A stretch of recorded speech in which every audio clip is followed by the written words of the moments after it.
देवशयनी एकादशीपासून भागवत एकादशीपर्यंतचा साधारण 4 महिन्यांचा काळ म्हणजे चातुर्मास.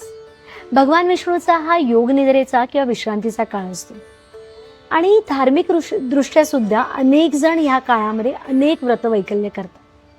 आयुर्वेदानुसार सुद्धा हा आरोग्यासाठी अत्यंत महत्त्वाचा काळ आहे. तुम्ही जर बघितलं तर वर्षा, शरद आणि हेमंत ऋतूची सुरुवात असे 3 ऋतू या चातुर्मासात येतात. आणि म्हणूनच या काळामध्ये योग्य ती आरोग्याची काळजी घेणं महत्त्वाचं आहे. अन्यथा अनेक रोग होऊ शकतात. म्हणजे साधारणपणे वर्षा ऋतूमध्ये वात वाढलेला असतो, अग्नी मंदावलेले असतं, म्हणून पोटाचे विकार, पचनाचे विकार किंवा संधिवातासारखे अनेक विकार बळावतात. शरद ऋतूमध्ये पित्त वाढलेलं असतं, रक्तदुष्ट झालेलं असतं आणि म्हणून त्वचेचे विकार, उष्णतेचे विकार किंवा पित्ताचे विकार होऊ शकतात. आणि म्हणून या काळामध्ये आरोग्याची काळजी घेणं खूप महत्त्वाचं आहे. या काळामध्ये आपल्या भुकेप्रमाणे वेळेवर नियमित आहार घ्यायचा आहे. हा आहार पचायला हलका पाहिजे, ताजं अन्न पाहिजे आणि ऋतूनुसार किंवा सीझनल फळं किंवा भाज्या तुम्ही आहारामध्ये घेतल्या पाहिजे. आहाराप्रमाणे सिद्ध जल खूप महत्त्वाचे आहेत.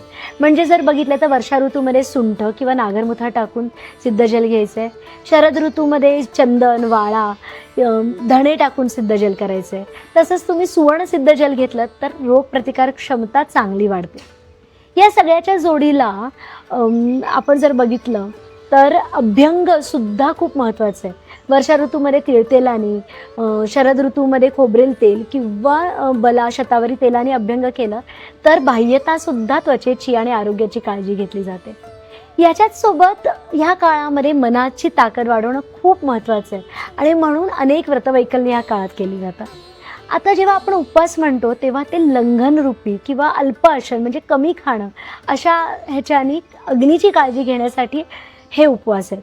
याच्यामध्ये नामस्मरण, जप, मेडिटेशन यासुद्धा गोष्टी केल्या तर मनाचं बल जे आहे ते वाढतं.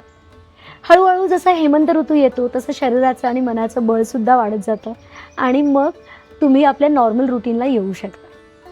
असं जर तुम्ही बघितलं तर आपल्या पूर्वजांनी आपलं आरोग्य, आहार आणि ऋतूनुसार जे सण आहेत ह्याची योग्य ती सुंदर अशी काळजी घेतलेली आहे, सांगड घातलेली आहे. म्हणूनच तुम्हाला सुद्धा चातुर्मासाबद्दल काही माहिती असेल तर ती आम्हाला कमेंटमध्ये नक्की सांगा. आयुर्वेदी भव.